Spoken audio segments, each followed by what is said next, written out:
BAPT conference.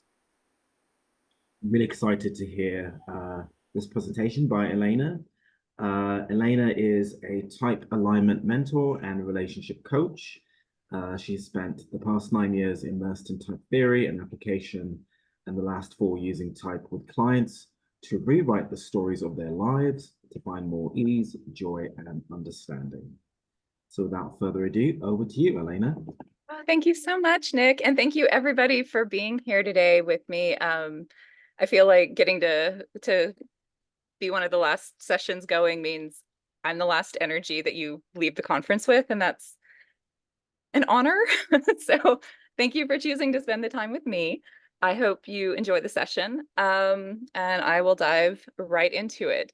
So, as Nick said, I do relationship coaching, and I also have a podcast called Narrative Responsibility.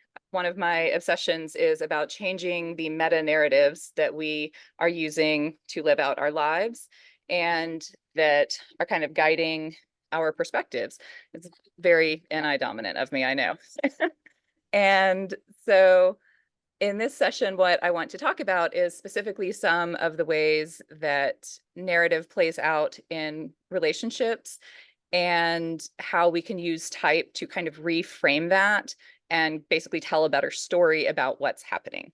So on the agenda, we're going to take a little bit of time to orient to the concepts that I feel like underlie what I'm really talking about.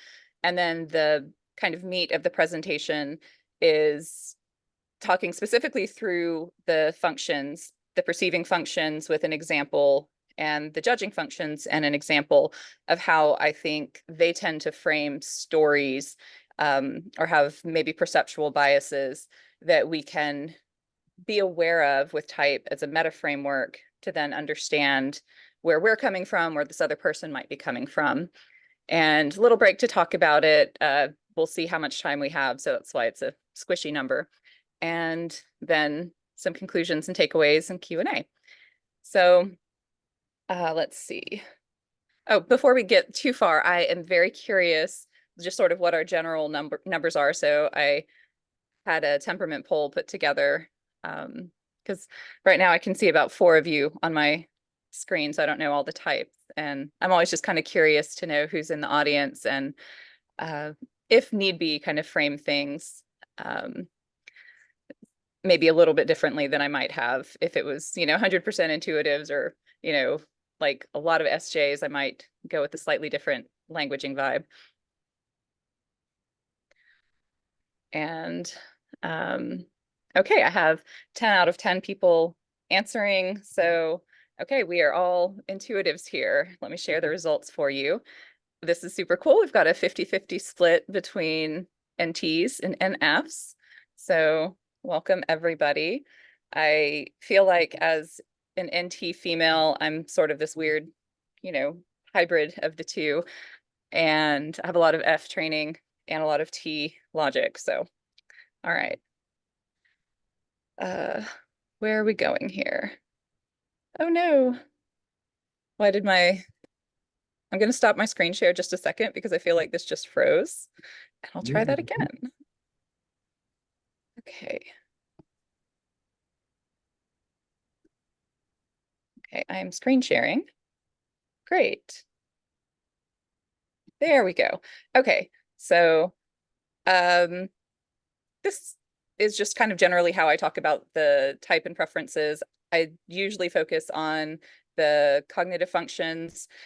If you aren't familiar with them, this is just a real quick overview. But essentially, for what we need to talk about today, the perceiving functions are sensing, intuiting.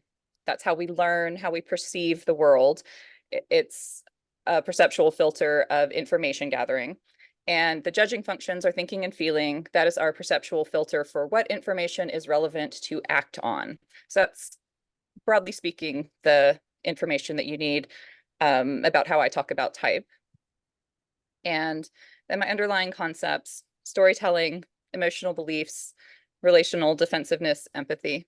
So, okay. The first thing is that to be human is to tell stories. we understand our experience of the world by creating stories. It's how we make sense of things that happen to us. It's how we create meaning. It's how we can remember so much information. If we can condense, this complex experience down into kind of a smaller unit, it's, this story, or it's part of this story, then it actually helps us remember more because we can remember less. We don't have to get all of the details. We just have to get the high level concepts. It's a way of like editing down what happened to create a coherent narrative that we can then reference again. And I found this really wonderful quote from you. I'm going to attempt the name, Yuval Noah Harari. Humans think in stories, and we try to make sense of the world by telling stories. And this was just from a Google search for storytelling quotes, and I found, a dozen that were in this vein, that basically humans are storytelling animals. So what do I mean when I say story? Well, it could be the literal definition of a story. It's a series of events that are linked by cause and effect, or what you might think of as action and consequence. It can also be a subconscious emotional belief about the world that is in some way shaping our perception of what's happening or what's possible. It can be a framework of understanding, like type is a really great example of this. Type is a story about how we understand the world and make sense of ourselves and our experiences. And it could also be something that we're maybe lying to ourselves about, or it's maybe we're really hoping for and trying to convince ourselves is true when it might or might not be true. And we might or might not be conscious of doing that, but that can also be a meaning of telling a story. And the stories that we tell are not always accurate reflections of what has happened, what is happening, or what will happen. And this can be true both for better and for worse. Sometimes we're telling a story that's very hopeless when in fact there's a lot of reason for hope, or a lot of places we can take action that would change it for the better. And then sometimes we're, being very, trying to be positive, trying to be hopeful, and when really there's nowhere to go and we're kind of running into a wall, and the better thing is to, turn around, pivot, and go the other direction. Reality does have a way of winning. So when we hit those walls, we learn. Um, but we are also not always wonderful at linking cause and effect accurately. We might have incomplete information where we're only seeing part of the picture, and that might cause us to think that there's a cause, when there was really a different cause, or not to see the consequence because we don't have a broad enough frame of reference to see the consequence of an action. We might have like a perceptual belief or lens, or an interpretive lens that basically blinds us to what's going on. Like we're just not perceiving the situation accurately because of this belief that we have. And sometimes we might be very egoically attached to a specific outcome, and we're just not willing to see. When I talk about a belief, it's more subconscious um, than our ego, like sort of egoic wants, that where on some level we probably know that we're telling ourselves a story, we just won't let ourselves face it. A subconscious belief is a little more subtle than that, where we don't even realize that we have this bias. So then moving on to our relationships, reasons that we might get defensive is, like, let's say we have an underlying emotional belief about being wrong. And this is, I don't know if the UK has this, but I feel like it probably does. Certainly it's true in American culture that we're taught not to be wrong. Like being wrong is a bad thing. You're dumb if you're wrong. You're a bad person if you're wrong. Uh, you're a failure if you're wrong, that kind of very subtle cultural messaging.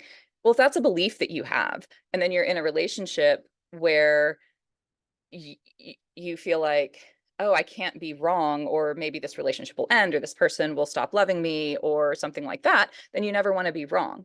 And so if you have also an underlying belief, like conflicts are binary, they're either or, one person's right, one person's wrong. Well, what does that do? That sets you up to have a really nasty conflict with your partner, because if both of you have this cultural belief that you can't be wrong, and you also have this belief that in a conflict only one person gets to be right, you're fighting against each other. Like you can't, nobody can win because you're both trying to win. But in a relationship, whether this is a romantic relationship, a work relationship, a relationship with your kid, like it doesn't matter. If you care about the person and want to maintain the relationship, you can't have conflicts that put you against each other. You have to be able to find a common ground to move forward and to find solutions that work for everybody. So this also kind of leads us, it disincentivizes us from empathy. I'm going to go ahead and flip to the next slide. Empathy is understanding another person's perspective. And when you actually understand where someone's coming from, it's pretty difficult to maintain like anger or hostility. It's very hard to maintain your sense of righteousness that like, oh, I am right and you are wrong. And so sometimes if, again, we're operating in this relationship paradigm where only one person gets to be right and being wrong is a really bad thing, we don't want to see the other person's side. And we don't want to do that because we're disincentivized from understanding them, because that might mean that we have to lose. That, you know, if we see where they're coming from, maybe that makes them right, which inevitably makes us wrong. But empathy is also the key to shifting out of like defensiveness, out of aggression, or a sense of opposition to this person that you're having a conflict with. So what I think is a better step, it's a more helpful step, rather than trying to go from defensiveness to empathy, go to something neutral, like openness or curiosity might be another word. And it's basically a neutral space where you aren't making any decisions, you aren't making any judgments, you're simply allowing that maybe there's more to this situation or more to the story than you had initially perceived. So openness might be asking questions like, is it possible that we're both right or that we're both wrong?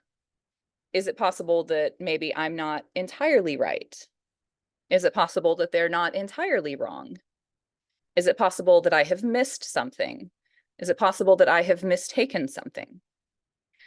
And so instead of this shift from I'm right, therefore you're wrong, all the way to, okay, you're right, therefore I'm wrong, you're trying to move more from I'm right and you're wrong to I might not be right and you might not be wrong. So it's just this neutral space where you can come together to kind of put all of the elements of the stories that you're both telling out in the open onto the table and see if you can figure out what your shared story is. Can you create a shared context? So one of the beautifully powerful roles that type as kind of a meta framework, a meta narrative can play in our relationships is creating this neutral space to create a shared story. Type does this by showing us our likely perceptual biases. And if we know our partner's type, or I'm kind of using partner, like partner in conflict. So our friend's type, our coworker's type, our boss's type, our child's type. But if we know the other person's type, we can know their likely perceptual biases. And it depersonalizes why we're seeing things the way that we're seeing. It gives us very neutral language to rewrite the story that we're telling. And finally, it offers us some useful and productive questions that we can ask based on what we know about the two parties' likely perceptual filters. So as a caveat, I'm just going to focus on the top two functions and how those are showing up in relationship dynamics. There's obviously a whole lot of complexity that human beings have. If somebody's not in a good space, they might be, you know, looping between their first and their third function. They might be in an inferior grip. They might be all the way down in their shadow. It might be something unrelated to type because it's related to some past experience they've had, some trauma, or just a really negative experience, expectations from their culture, that sort of thing. So it's not always type related. But since our dominant and auxiliary functions are our primary ways of moving through the world, and the things that we tend not to stop and think about because to us, they're just so obvious. I feel like they're also a really fertile ground for being able to say, hey, let's question this story and see what else might be going on. All right, introduction is laid. So I'm going to start with the biases that our perceiving functions tend to have.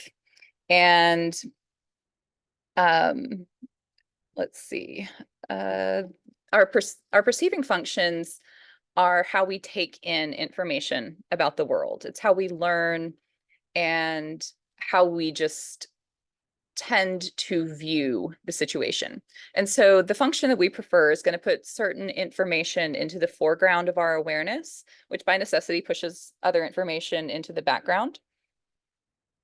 If we're talking about the impact on the stories that we tell, the input from our perceiving function primarily leads us to either missing or misinterpreting data points that might be relevant or that might change how we feel about a situation. So kind of looping back to the ways that we get things wrong, this would be the getting it wrong because of incomplete information, or maybe because of a filter that doesn't allow us to look at enough possibilities. And so the questions that are relevant with the perceiving functions: what do I see that isn't there? And what am I not seeing that is there? Basically, where am I seeing something false and where am I missing information? So in terms of how I kind of parsed out what the perceiving functions are likely to do according to these two questions. With extroverted sensing, it's more likely to just see what's on the surface and maybe miss a deeper meaning or a deeper reason why.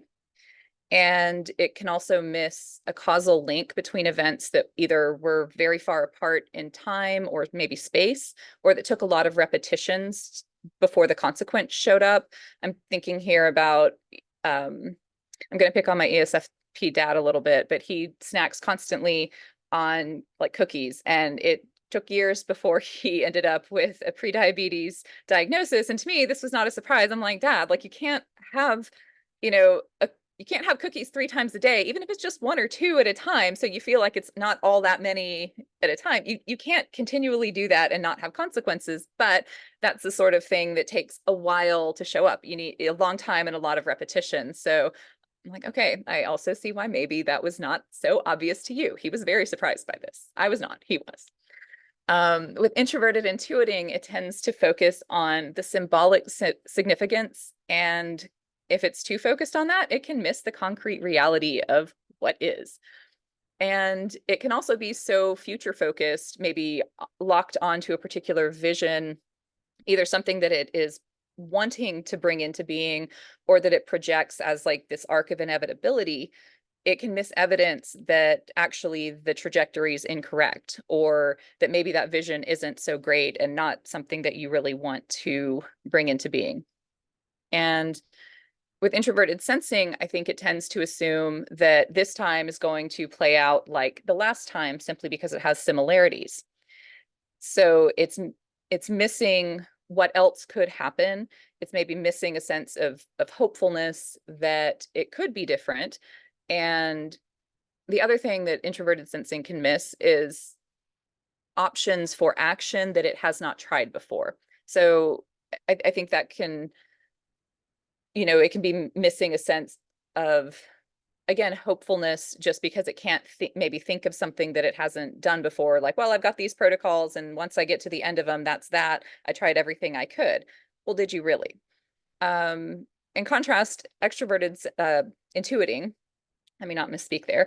Extroverted intuiting, I think, can see what could be with so much sort of clarity and energy that it confuses it for what actually is, or what actually will happen. Could does not equal will. And it can also, I think, find so many various interpretations for a situation and what might be happening, that it can't figure out which story is most likely, or maybe even which one it thinks is true or real. And obviously, these are all examples of using these functions in kind of a one-sided way, in a limited way. But that's kind of the point of questioning our stories. Like, what is our perceptual filter showing us, and what are the risks of looking only through that one filter as opposed to balancing it with something else? And this was somewhat interesting for me to parse these out, because I found with the perceiving functions, it was very much a seesaw between like the functions that are on a binary pair, the extroverted sensing, introverted intuiting, and then introverted sensing, extroverted intuiting, were basically missing each other in what they were looking at and what they were examining. I did not find that to be the case in the J functions, which is just why I'm pointing that out. And so finally, I put little keywords to sort of show what the bias of each of these perceiving functions is. For extroverted sensing, tangibility. For introverted intuiting, symbolism. For introverted sensing, precedent. And for extroverted intuiting, potential. So, as kind of a little fun parable story about perceiving function biases, I'm going to tell you a quick story about two friends of mine, an ENFJ female and an INFJ male, who have recently gotten engaged, and they had a big fight about what kind of ring she was going to get. She wanted a nice ring with a big stone and a lot of sparkle.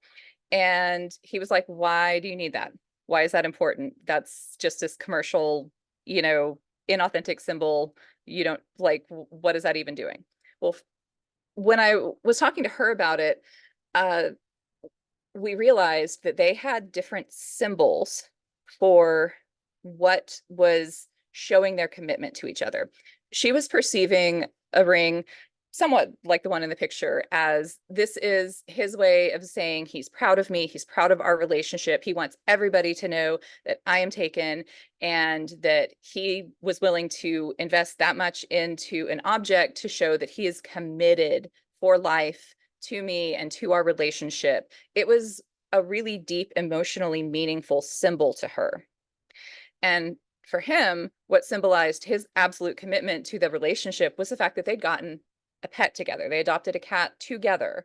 And for him, it was like, that was the moment that that he showed his commitment. That was the symbol that he went all in on being a cat dad with her, even without being married, because he would never want to break a bond with a pet or force her or the pet to break the bond with each other. If he took the pet at the end, like, that was his symbol. And when they realized that even though they were using the same function, and that they're both introverted intuiting users, they had different symbols for what was expressing their commitment. And when they actually talked about it and realized, oh, this is what the ring means to you, it's not about social status, it's not about drawing attention or something like that. And, oh, you're not seeing the ring that way because you see that in our little cat that we have together. It was a lot easier for them to understand where the other was coming from, and honor each other's symbol a little bit better. So I guess the takeaway from this parable is that even if you're using the same function, it doesn't actually mean you're going to see through the same lens. We'll move on to our judging function biases. And these tend to be, what is so blatantly obvious that I don't even have to say it out loud? Why are you asking me to say it out loud? And that's because our judging functions are what we use to act on. Like, this is the information that's relevant for taking action. And so these perceptual filters basically, like, that's what we're looking at. What's relevant, what makes us get into action, and what motivates us. So on a story level, our judging functions lead to us making assumptions about how the other person is viewing the situation, or we start to judge their actions through our own reasoning process. And so that might look something like, well, if I were to do that thing that they're doing, it would be because, I don't care. And that's why I'm ignoring this task, or that's why I'm not doing it with this much care, or that's why I'm not putting this much energy into it, or something like that. And in terms of getting it wrong, this is either incomplete information or not testing our biases and beliefs against reality. So for our judging functions, the question we're looking at is, what do I view as so obvious I don't need to explain it? And what does this other person view as so obvious that they don't need to explain it? So looking then at what the various functions tend to feel this way about. Extroverted feeling is looking at the needs and contexts of other people, and it's looking at the social rules and expectations for a situation. Introverted feeling tends to find its own intent, which is sort of a mix of its feelings, its values, and maybe the stories that are driving its actions. Like, its intent is so obvious, it doesn't have to say it out loud. And that the actions it's taking are this authentic expression of its emotions, of its identity, of its feelings. Extroverted thinking finds it fundamentally obvious to see the things that must be done to achieve a goal, like what steps and in what order. And it also sees the necessity of attaining the goal. Like, why is that not obvious? Is this my TE coming through? And introverted thinking tends to find it does not need to talk about the premises that it has taken as valid and the conclusion that those are going to logically lead to. And it doesn't always think that it needs to articulate the principles it's using to gain leverage or obtain a result. So my keywords for these functions, for extroverted feeling, I chose context. For introverted feeling, I chose intent. For extroverted thinking, solution. And for introverted thinking, conclusion. And so I guess I'm belying my whole, like, this isn't about partners, but this was the other example that I had. I mean, I'm a relationship coach, so sometimes that's what I end up with a lot more examples of. But this couple was a male INFP and a female ESFJ. And this was a coaching client. And the conflict that they repeatedly had is that she would come home from work. She was a kindergarten teacher, and he would immediately make a bid for connection, like, I want to cuddle, want to like kiss you when you get home, want to spend some time together. That usually involved being physically close to each other, like, hey, let's just sit down and watch our show before we cook dinner, that sort of thing. And she rejected this. She was like, I need space. And for him, this felt like a really intense rejection. And basically, he was interpreting her behavior as her saying, I don't want affection from you, period, which is obviously not a very sustainable relationship dynamic. And she was experiencing his behavior of seeking affection and then feeling really rejected that she couldn't give it in that moment as kind of intrusive and selfish, because they have different perceptual filters for taking action. Her context was, I've been in a room with 18 5-year-olds. I am touched out. I need to go remember who I am and feel like my body is my own again before I can lovingly offer it, offer contact, offer comfort, offer connection to someone else. And she was assuming that context was obvious because for extroverted feeling, it would be. And so she felt like, he's ignoring my context. He's being super rude and super selfish right now. That's a problem. And on the other hand, his introverted feeling was assuming his intent was clear, that he is seeking connection and he's trying to express his affection and how happy he is that they're home together. And so then to have that rejected really felt painful and like, oh God, our relationship is just doomed. So they were both telling a story based on how their decision-making process, their judging process would want, like, would filter the information in the situation and act on it, and not taking the time to share their contexts and see that, oh, we're just having a miscommunication and the needs need to be offset a little bit. Her need to be alone has to come first, and then his need to reconnect can be fully met, and both of them can meet joyfully in that space. And with this couple, because I was coaching them, it actually was type that broke through this kind of stalemate, specifically because it created a neutral space. So, he didn't have to have his feelings. He could set his feelings aside and look at it just through this framework of type and realize, oh, this has nothing to do with me. This is about her needs and her type dynamic.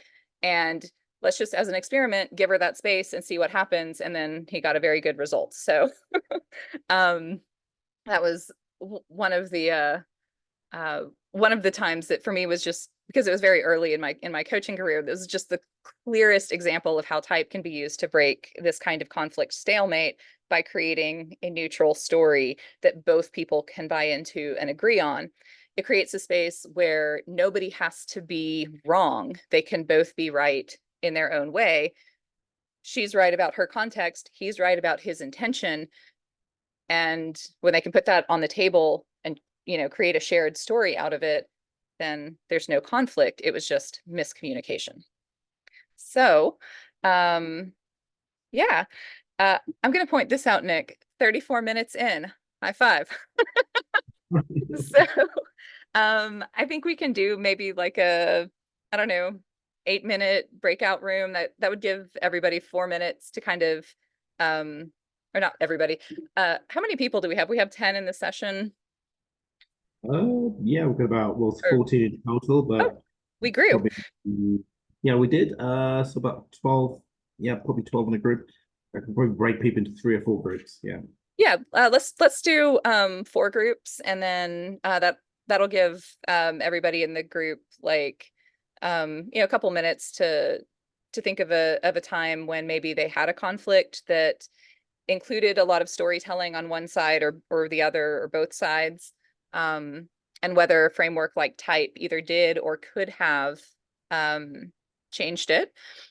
Or if you don't want to talk about personal stuff, maybe just use your type knowledge to think about what other better questions could we be asking that are related to type, either P functions or J functions. So it's the end of the conference. This is not a tough conversation. Go have whatever conversation feels right, but there's your options.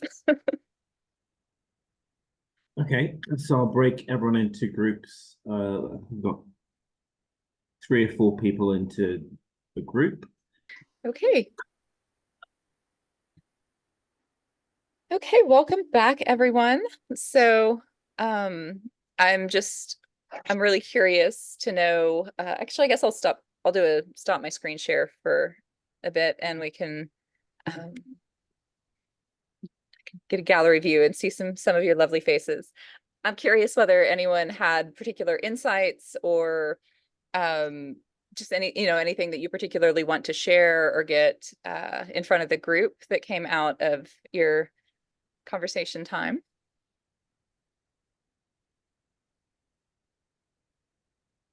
Sharon. So I think the first thing I would say is that every conflict has storytelling in it. There's no such thing as no storytelling because everybody does it. They fill in the gaps of what they think they know. And so I think that's an unavoidable aspect of it. And so, it's the old Chris Argyris thing. I see or hear something, I tell myself a story because I tell myself a story. I feel a certain way because I feel a certain way, I act a certain way. So I think that path to action that's talked about by Chris Argyris, I think it's true. Sad but true. Yeah. Well, and that's such a lovely articulation of it. So thank you for bringing that in, because yes, that's exactly what it is. Stimulus, story, response, action. And so one of the places we can break it is like tell a better story. Question that immediate story and see if it's actually true.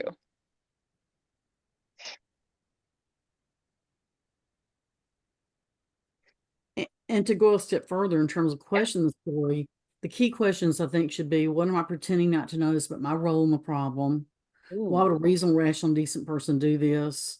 I mean, those are questions I think that we have to restore people's humanity and not act as our worst self in this and act like we're blameless in this. So I think we have to acknowledge the fact that we are playing a part. we have something to do with why this is happening. Yeah, absolutely. Yeah, thank you. Yeah. Any other comments before we kind of move on to the closing? Okay, I'm seeing some no's. So I will Josh, was that a yes? Do you Yeah, sure. I'll just jump in and share two different stories that we had from our breakout groups. Yeah. So one was for like an ENFP, INFP interaction, where basically because we'd known about type, so I was the INFP in the situation. Basically, I wouldn't interrupt the ENFP's thought process when they were talking out loud, and I would like hold a lot of space. But like that understanding actually went on to expire like later on over a longer period of time, where then me not speaking up, they thought as of a lack of basically buy-in in like helping the relationship figure out. So then once we realized that that was like a piece, then I was able to say, no, like me being quiet is because I care. It's not because I don't care. And then when you then jump back in and keep talking, I just I hold more space for you because I want you to be able to like get it out. So then it was like, oh, okay. And we got closer as a result of that. And then the other one was like an archetypal understanding between NI and NE. So it was an ENTP INFJ interaction where basically NI is holding back different thoughts of possibilities of what could happen and just like landing on a singular one to communicate that, whereas NE wants to give you options basically. So NI doesn't want to like say something unless it's like it's being actioned. And it can be helpful to know that like just it's like it's not a commitment to something if any is suggesting it's trying to share the options together. Now, you said this was INFJ, ENTP. Are you sure this wasn't like me and my ex-husband? I used to be married to an ENTP. Oh yeah. And that was a thing that it took me a long time to learn. And I didn't know type, but just because he said something that he was floating a possibility, he needed to hear it out loud. He was not committing any action to that statement. And we had a lot of conflicts about that because I took it like, okay, I'm gonna get into action on this. And then 2 days later, he's like on about something else. I'm like, wait a minute, what about this thing? You said we were doing this. So like, no, it's a possibility. I have something similar with my ISTP husband. Where we kind of walk along and kind of, I wonder what it would be like to live there. Oh, we can't afford to move, and that roof is huge. It would take an awful lot of upkeep, and so I just wanted to daydream for a minute. So I now have to preface it by, I know we're not actually going to do this, but I just like thinking about. Can you imagine with me? Let's play pretend. And he's just like, no, why would I do that? Beautiful. All right, well, let me run through my closing points and then we'll maybe have a little time for more discussion or questions. But I want to be respectful of everyone's time. So did I actually share my screen? I don't think I did. I just flipped back to that on my own. I was going to go through this without y'all. I'm so sorry. Okay, so get back into slideshow mode from current slide. Okay, so if I can offer you kind of two takeaway principles from this whole session. The first is simply to challenge your stories. Don't assume that you are interpreting the situation accurately or in the same way that the other person or persons involved are interpreting it. So put your stories to the test by kind of putting them out into that space between you. That's what a relationship space is for. It's a space between you and another person. Use it. And ask better questions because you get better answers. So you can always lean on type to provide clues for maybe what the better questions are. And again, the questions that I came up with, thinking through this topic, what am I seeing that isn't there? What am I seeing that is? What am I missing that is here? What do I think is too obvious to say? And what does this other person think is too obvious to say? And, I know Sharon offered some also really great questions to consider. And, you'll find your own as you start to use this type of framework for conflicts and, questioning your own internal stories. So finally, just as a summary, kind of relevant to this, the keywords for each of the 8 functions: tangibility, precedent, potential, symbolism, context, intent, solution, and conclusion. So let's see. Thank you again, everybody, for choosing to spend your closing session with me, and just for being here at this conference in general. It's been really amazing to be part of it, and the discussions are a big part of that. So if you want to know more about my work, I have a podcast, Narrative Responsibility, all about using this whole concept of the meta story to change your life and your actions and your choices. If anybody wants to follow up, there's my email. I'd be more than happy to talk more, answer any questions, etc. So yeah, I will stop my screen share. Thank you so much. Yeah. Yeah, thank you very much. So we have